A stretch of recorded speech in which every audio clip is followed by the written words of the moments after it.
Je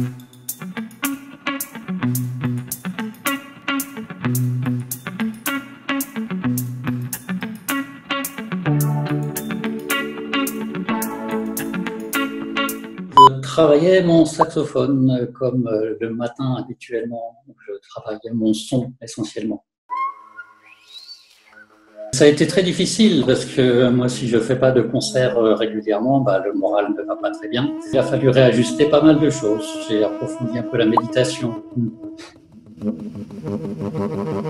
J'ai écouté beaucoup de musique, j'écoute toujours beaucoup de musique, mais je pense que ceux qui influencent le plus ma façon de jouer, ce sont les gens avec lesquels je joue. Ça a été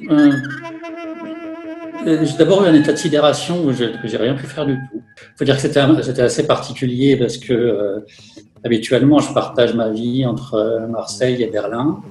Et là, je me suis retrouvé coincé dans la campagne en Provence, dans une maison dans laquelle je devais emménager. Enfin, j'ai emménagé, mais avec les meubles qui étaient restés à Marseille et 80% de mes affaires restaient à Berlin. Donc, je me suis retrouvé dans une grande maison vide. Ma seule façon de travailler le saxophone, c'était de me mettre dans le placard, parce que c'est le seul endroit où ça résonnait pas trop, avec une couette au-dessus de moi pour pas que ça résonne trop. Et donc, c'était ma seule façon de pouvoir jouer correctement. Et donc, c'était très surréaliste.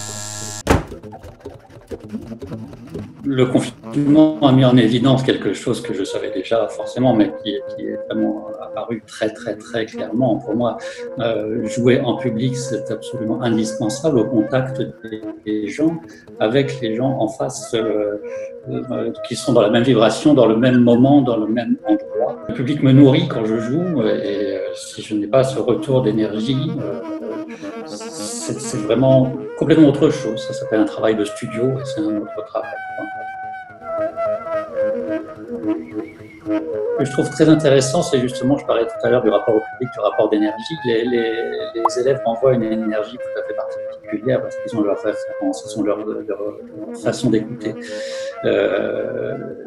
Et ce qu'on propose avec Francis et The Jam, alors c'est très différent de ce qu'ils peuvent entendre dans leur mode d'écoute.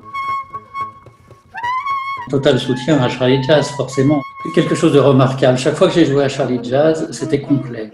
Et c'est vraiment pas le cas partout. Ça veut dire qu'il y a un travail qui est fait sur le public, sur faire venir les gens, intéresser les gens.